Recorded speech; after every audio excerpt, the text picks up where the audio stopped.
Hello again, travelers. I bet you're curious about that intro. Don't worry for now, more will be explained in due time. For now, let's start off with Canto 4. Canto 4 starts us off with a long string of non-dungeon boss rushes, each one being a little bit more distinct than the other, and each one having their own limit of power. So, we're going to be bringing one large 12 team of sinners instead of just a single cut. With this, we'll be able to mix and match and adjust for the power levels that inflate and deflate for this Canto. Lucky me, the new team level has increased, and with this we'll be able to add some new faces to the group and a few familiars. So, let us show you the team that we'll be bringing into our first fight, the Brazen Bull. For this team, we'll be currently bringing into the battle Otis, Mersault, and Ryoshu. The reason we do this is because Blunt is going to be most effective against the Brazen Bull. Now, the Brazen Bull has a notorious reputation for being a very tough abnormality, especially with 0 sanity. He has high damage, high clashes, and his gimmick is that you need to beat specific clashes. However, if you don't have the resources to beat those clashes, you're going to be taking a lot of damage. Although coming back to the story content, and because we have such high level IDs, offense level negates the clash power requirement, our blunt damage is great because we brought in specifically blunt units, and well, we stagger him before any real damage actually comes out. If any damage does get taken, we make sure Mersault, our dedicated tank, along with Ryoshu in this instance, harbor the damage, and well, we just stagger him and beat him to death. Really, I thought the bull would be a much scarier fight, but this maybe won't be the last time we see him. For now, the bull who cries sorrowful tears will be defeated. After the defeat of the Brazen Bull, we move on to our next official boss fight, the Rose Banner Workshop, and the leader, Nico. I didn't have any concern in this fight, nor did I have a single ounce of stress. I knew we were going to mow down the workshop crew like a hot knife through butter. However, I did decide to adjust my team a little bit. Due to the lower levels that this boss requires, we're going to have to sacrifice a member. I decided to take out both Otis and Mersault, and instead we're going to be using the Grip Faust, and the carry of this run, Solemn Lament Yisang. With Yisang and Faust, we have the piercer damage to almost insta-kill them, while Ryoshu remains as our support/tank. We burst our way through the Rose Banner waves, no stress, a bloodshed, before eventually reaching Nico. We kill them first before we even finish off the rest of their members. With no one left to stop us on our path, we take down the Rose without any other name, the Rose Banner crew. Hey guys, it's Kamui from the future here. So don't get upset, but I might have forgot to hit record on the stream when we were doing the Meryl fight, and also the first ton on Donbeck. So, yeah, for the sake of the run, I'm gonna put on Meryl's stats on screen so you can have a look, but just know that we didn't even have a single ounce of stress when we fought her either. We just kind of smoked the crap out of her. More importantly, the next fight would be Donbeck. Now, I only did one turn into the fight, so you didn't miss anything much, so I'm just gonna move on right past there so we can get to the real meat of this Canto. So, yeah, sorry about that. By the way, this is not the first time this is gonna happen, nor the last time it's gonna happen in this run. Yeah, so, might be, guys, might be, might be. Well, here we are, back to the present, and now we are initiating the fight with Donbeck. So I'm going to be 1000% honest, and I know I say this for every single time we get into a boss fight, but this is the real meat, where I felt that we could actually lose a member of the run. Donbeck has 2 fights. The first fight is not so bad. It's mostly a clashing gimmick. We just want to keep clashing, we want to keep winning, we want to try and break her shield, we want to keep her as low sanity as possible. It's the other Donbeck fight that I'm more worried about. Once she actually awakens into her phase 2, for instance, she's going to be much more deadly to deal with. Now, because of these 2 fights having such a high requirement for team members, we also get a boost to our member capacity. So we decide to bring back Mersault, we bring back Otis, and we have the other carry of the run, Wild Hunt Heathcliff. With this team, we'll also be bringing them mostly into Canto 4, the dungeon, or if not, they'll be on the support end, so we'll be subbing out these members in and out, depending on whatever normal fights that we need to. Besides that, all we have to do for Donbeck is just make sure we don't stack up any buffs that we don't need, make sure everyone spreads their clashes, win their clash, deal enough damage to them, and stagger them. We can just bring them down to 1 HP, and once we bring them down to 1 HP, the fight moves on to Spice Bush. So right before we begin fighting Spice Bush Dongbaek, let's quickly go over a few things. Number 1, she has a major weakness to Slash and Pride. We're going to take advantage of this by bringing in a different team than we would normally bring in for the Canto. We're going to bring in Wild Hunt Heathcliff, Blade Lineage Faust, Don Quixote, and Mersault, as well as Family Butler Ryoshu. With this, we'll have enough high clash power to deal with strong attacks. We'll also have enough damage to make sure we don't lag behind any encounter, as well as having enough survivability to survive the encounter and the flowers ahead. We finally move on to Spice Bush Dongbaek. Now, Spice Bush Dongbaek is the scariest fight that we are encountering so far, second to Cromer. Spice Bush Dongbaek has the ability to instantly incapacitate any sinner that she targets. This will be done via the seed mechanic that we are introduced to in Phase 1. Now in Phase 1, the most important things what we need to do are win the clash, spread sanity, as well as spread the seed gimmick. The seed gimmick will deal high damage to us if we let it reach max, as well as take away our sanity. We don't want this, so we're going to be making sure that each sinner spreads the seeds as they attack, and if some sinners need to get hit, we need to make sure that those sinners that are getting hit do not have high enough seed so they don't get punished. She also has an incredibly high evade dice during this phase, so we're going to make sure at least one person will be offsetting the evade, allowing everyone else to strike her when they can. This will also be the reason as to why we have two very special units in this fight. We have Wild Hunt Heathcliff, and we have Maid Ryoshu. Now, both of these two units have in common is that they have Skill 2 AoEs. These Skill 2 AoEs are going to become essential for the second phase. As you can see, multiple flowers will begin to grow.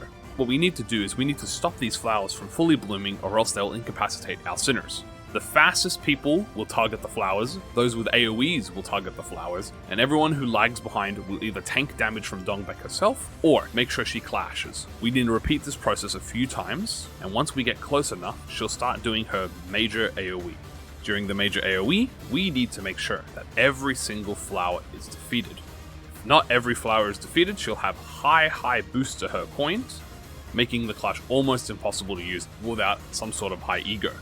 Now, sadly, we don't have many options for egos here due to our limited fight, but Ryoshu is going to be the one here who has the most ego, so if we do need to use an ego, luckily Ryoshu will have it. Seeds also begin to be a major problem in this phase due to the fact that if your sinner reaches 5 seeds, you'll become incapacitated. Seeds can only be ticked down by count.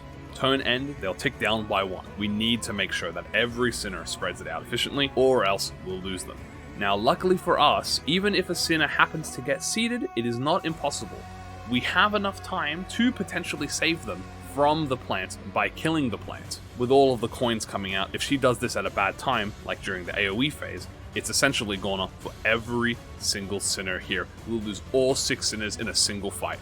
Now, we're not going to let that happen, because luckily for us, we managed to stagnate the death of the flowers, so that when she begins her final attack, we actually have the ability to stop it. However, as much as I would love for this to be the last of it, this is not. There is one last phase, the final phase that could potentially wipe our entire team in one go, and that is the dueling phase. In the dueling phase, Dongbaek is going to choose one person. We can choose the clash, of course, so we can choose who she wants to target. This person becomes the dueler. The dueler must win 2 clashes against Dongbaek before each tree blooms. If each tree blooms before then, she'll wipe every single person on our team, and we will lose half of our team to the Nuzlocke at Canto 4, before the dungeon even begins. Luckily for us, our circumstances, we chose Ryoshu/Heathcliff to do the clash. Either of these two not only had their highest ego, but they also had high skills coming up, so we can guarantee their win. Sadly, during this part of the dueling phase, Dongbaek also becomes incredibly tanky, so there's no way for us to cheese this, we need to do the mechanic. Good thing, however, is that Ryoshu managed to use not only her skill 2, but we had a backup Red Eye's ego, just in case. And as I saw the skills fly out and the attacks reaching, I knew that we were basically done. Once the second clash is complete, all the flowers will return to us, Dongbaek will become staggered, and Spice Bush will finally be put down for good. We rip this tree of its spices, and finally begin our transition into Canto 4 Dungeon.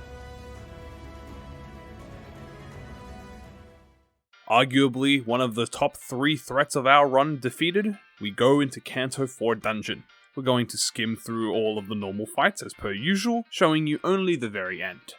We didn't really have much trouble, however we did have to use Dante's Clock at one point, which wouldn't be relevant, however it does mean that we are permanently locked into the Zain run. Although we were doing a Zain run anyway, it's still something worth noting. Explaining a little bit about Canto 4. In comparison to Canto 3, Canto 4 is much more fight orientated. There are less events, but the events are much more meaningful in comparison to Canto 3. This is also the first Canto where we are mostly locked into using Yi Sang, so it's a real good idea that from now on, Cantos 4, 5, and 6, we make sure that the identities we have are our strongest units. They'll usually get a buff of some sort. As I spoke about previously, the IDs and sinners we bring into this Canto are going to be more important due to the varying levels. We're going to be bringing in Yi Sang, Ryoshu, and Otis for the current moment, a mixture of Pierce and Blunt. This will cover most of the enemies, as well as most of the bosses. Upcoming now is our first boss of the Canto 4 dungeon, Fairy Gentleman. Starting off the Fairy Gentleman fight, we're going to get one thing straight. I am somewhat stumped on his mechanic. Not as in I don't know what it does. I know how his mechanic works. You would clash with him to get Moral Boost. Moral Boost makes you deal more damage and it's stronger. You break the cup to get Tipsy. Then with Tipsy, you target his strong skills to take no damage. However, for some reason, I can't ever seem to retain the Tipsy buff. Maybe I don't have enough Moral Boost, maybe I'm doing the mechanic wrong. I fought him so many times in Mirror Dungeons and in Thread. At this point, I feel like it's an absolute skill issue on my end. So, when I remembered the Fairy Gentleman was in this Canto, I remembered when we got there, I decided I'm just going to beat the crap out of him. And you know what? Beating the crap out of him is a valid strategy. Especially when we have Yi Sang with us. This guy is majorly weak to Pierce, and when we break the arm, Yi Sang, in his Funeral of Dead Butterflies form, is going to do immense damage to him. So my plan this whole fight was practically ignore the cup. We get 2+ turns where we don't actually have to target the cup and the mechanic, and during those 2+ turns, we just send everyone at him. I'm not really worried about taking hard damage as well, because during these fights we get a rest stop before, and we get a rest stop after. So as long as we don't die, hey, even the value of 1 HP is more valuable than having no HP. And yeah, very simple fight, no stress whatsoever on my end. We defeat the Fairy Gentleman, and basically we ready ourselves to move on to the next fight. So now we begin the shortest segment of the current dungeon. The next stop we'll be going to is So That No One Will Cry. Personally, one of my favourite abnormalities. I remember when I did Railway 2 for the first time. It was when I started the game. And I thought, wow, I bet I could try and fight him. He seems doable. Yeah, he kicked my ass. He kicked my ass. But don't worry, I got the run back on him. And just like that, I'm going to get the run back on him another time. This fight is incredibly simple, and the fact that I'm going to start talking about it before we even get there just kind of shows you how much I'm padding for time. But I'll go over quickly what he does. So That No One Will Cry has the talisman gimmick. What you want to do is you want to have as many talismans as you can, but there's a limit, and the limit is 9 talismans. The minute you hit over 9 talismans, you start getting debuffs. For every talisman you do have, you gain a buff of increased power. He'll start the phase with inflicting people with talismans. What you want to do is you kind of want to spread out your talismans.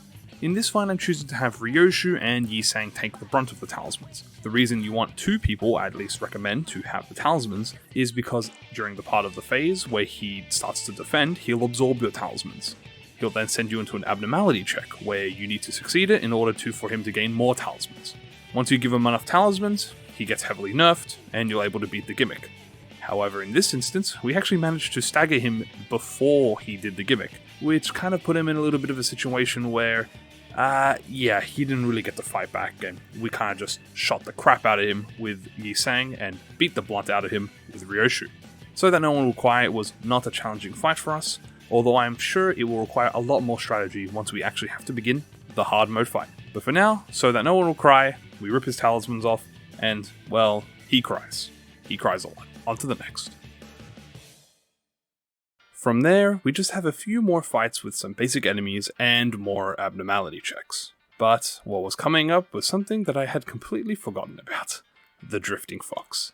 And when I encountered it, oh boy, was I sweating a little. We now begin the fight with the Drifting Fox. We have two things to focus on in this fight. 1, the umbrellas, 2, the fox himself. We're going to designate 2 sinners to slowly chip out the way at the umbrellas, while the other sinner worries about the fox. The umbrellas will do AoE counter damage, and the fox will do potency. If we combine these two together, it's going to cause a lot of damage for all our sinners, and potentially even be fatal. We have Yisang and Ryoshu pick swift worth of the umbrellas due to their high numbers, while having Otis focus her efforts onto the fox himself. When all the umbrellas are destroyed, we can fully focus our attacks on the fox, hopefully before his AoE and abnormality check. The AoE gets stronger the more umbrellas there are, but luckily for us, we can use a little bit of ego and a little bit of stagger to destroy the fox and break his parts before any issue arises. For us, with our quick thinking and strategy, we managed to maintain all the umbrellas were destroyed, break parts and stagger the fox with efficient timing. This was one fight I'm glad we managed to pull through swift and efficiently, because it could have been really bad for us if something had actually gone wrong. We might have even lost a sinner. With that, we ended up swiftly defeating him and sending this Drifting Fox back to the streets. Abnormality fight after event. After abnormality fight after event. After a mook, after another event. Yeah, Canto 4 is notoriously known for being a long Canto, not only in terms of physical fights, but also cutscenes. I personally never had any issues with the Canto 4 and still believe it as one of my most favourable Cantos. Nonetheless, we are doing a challenge here, so the more fights we can get through quickly, the better. And with our final event check, before we reach the final abnormality of this current floor, we will be fighting Centipede. Shocking Centipede? Shocked Centipede. The Shocking Centipede. The Electric Centipede. The Freaky Bug. Yeah, so with Shocked Centipede, it's quite a simple fight. He has charge, and he has shield. We want to break his head as fast as we can. He's going to expend these charges that he gains to buff his attacks, and they're actually quite scary, so we don't want to get hit by them, especially because a lot of them are attack weight. Our focus is going to be primarily striking at the head. When the head breaks, it lowers his power output, which means that we can fight him better. It also pushes him to destroy all of his shock buffs. With his shock buffs gone, his moves aren't empowered. With his head broken, he has no shield when he goes into his charging phase. That's very important, because when he goes into his charging phase, he has Omega level shield comparative to how much health his head has. The thing is, once we beat him, he doesn't actually die. He goes into an overclock mode where he stays at 1 HP. This is the scariest part of the fight. He has insane damage numbers, and they're very strong to clash against. So we had to prepare, and the way we have to beat this phase is we just have to keep hitting him. Yeah, we just have to keep hitting him over and over again until we expend all of his charge. It's honestly kind of funny in the moment, because we were breaking his body, breaking his head, we were hitting him with every status effect. I'll tell you what, it was definitely a box. But as long as we're persistent, as long as we maintain our clashes, and as long as we make sure to not get hit, the Shocking Centipede goes down, and we squish this bug, and move on to Dongrang Who Denies All. Hey guys, it's Future Kamui again. So remember at the beginning of the video where I said, I forgot to hit record on the first part of the fight for, a bit of the stream footage corroded here. Distorted, even if you might say, and I lost most of the floor footage, if not all of the floor footage, except for the final fights with Dongrang Who Denies All and Farmwatch Dongrang, so ain't that lucky at least. Yeah, you didn't miss much. It was mostly me raging at a bull that we didn't fight, me raging at a tree that I wanted to fight, and beating up a bunch of abnormalities. It wasn't so... you didn't miss much, alright? And, yeah. Anyway, back to the present with Dongrang Who Denies All. Here we are, with the second final fight of Canto 4, Dongrang Who Denies All. In this distorted form of Dongrang, we're going to have to be dealing with a few mechanics. Number 1, the most important mechanic that we're going to be dealing with are the trees. We cannot, under any circumstance, let Dongrang Who Denies All eat any of these trees. If he does, he'll gain insane amounts of healing, damage, and permanent boosts to every stat that he has. For the first part, we just have to maintain a few clashes. If we can maintain a few clashes, he's going to inflict a type of gaze on us. With this gaze, he'll do extra damage and focus that target. We can't let him hit it, we just have to defend that person.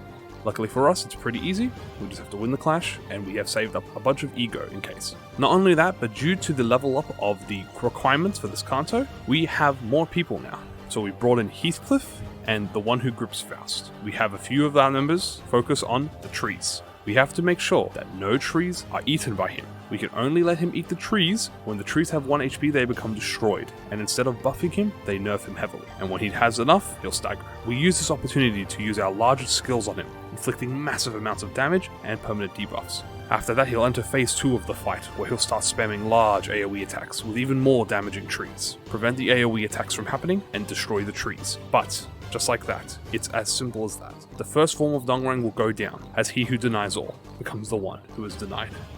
Now that Dongrang who denies all has been defeated, we are only left with Farm Watch. We bring the same team we brought into the last fight. This is Grip Faust, Wild Hunt Heathcliff, Butler Otis, Yi Sang Funeral of Dead Butterflies, and Red Eyes Ryoshu. The gimmick this time around is much the same as the others. It all has to do with the trees. Except this time, like the Lorax, the trees fight back. The trees are going to provide the seed debuff, which, again, a familiar debuff. Except this time, instead of trapping our players, they're going to be doing more damage to our sinners. Our goal this time is to destroy the trees permanently. For every tree that is up, Dongrang, Farm Watch, gains protection and attack damage, which means his clashes are going to get harder and harder, and we're going to get more and more pain. We'll also have a few abnormality checks to do through the fight, which Yisang is unable to win against, so we have to keep fighting until we give Yisang enough courage to actually face his demons. Multiple trees are going to keep spawning. We need to make sure we clear every single one of them again. The trees are really important this time around. Every time we kill a tree, we get a buff. So not only do we debuff Dongrang, but we also buff ourselves. Most of the time you'll see me using Heathcliff to destroy the trees. This is due to Wild Hunt's Coffin gimmick. The more he kills, the better his sanity gets, the better his damage gets, etc, etc. We always try to keep him as close to minus 45 sanity as we can. This is so helpful due to our natural sinking team that we just sort of created. I was going into this fight a little stressed because I was not sure how well I was going to be able to do it, especially because fights that require multiple AoE targets, you can tell I'm usually a little bit worried about. But as we were going through, I was getting quite confident. In fact, I was feeling quite excited. We were dealing with the trees, we were dealing with Dongrang's sanity, and culling our way through all of his attacks. So, what do? Keep momentum, keep focusing the clashes, keep winning, keep inflicting him with debuffs like in Grip and Paralyze. All of this just to add up to an even more final epic battle. He has another gimmick with the trees. Every time he does an AoE attack, he's going to spawn in more trees, so as long as we maintain the trees, that's good. Although it is a very heavy attack, luckily we have ego resources. This is the reward for not using much ego throughout the dungeon. Although we're not going to get this luxury much during the A-Lev version of this fight, I'm sure for now, you know what, I'm going to take everything I can get. Nonetheless, the majority of this fight is pierce damage, which is why we have this lineup, although for the few of them that are not pierce damage, they make up for ways like AoE or support. We strike our way through Farm Watch Dongrang with no issues. We don't even have any risk of danger. In fact, it feels a bit euphoric. If only I knew what was going to come up ahead. Perhaps I would have lingered more on this feeling of joy. We reach the final skill check of the fight. What we have to do is Yisang stepping up and finally believing in himself. He has to be the one to put an end to Dongrang, and only Dongrang. With that, the fight ends, and we begin to see how Yisang truly feels of his ideals.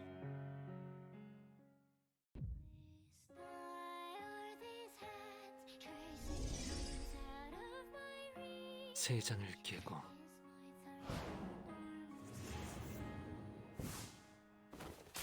자유롭게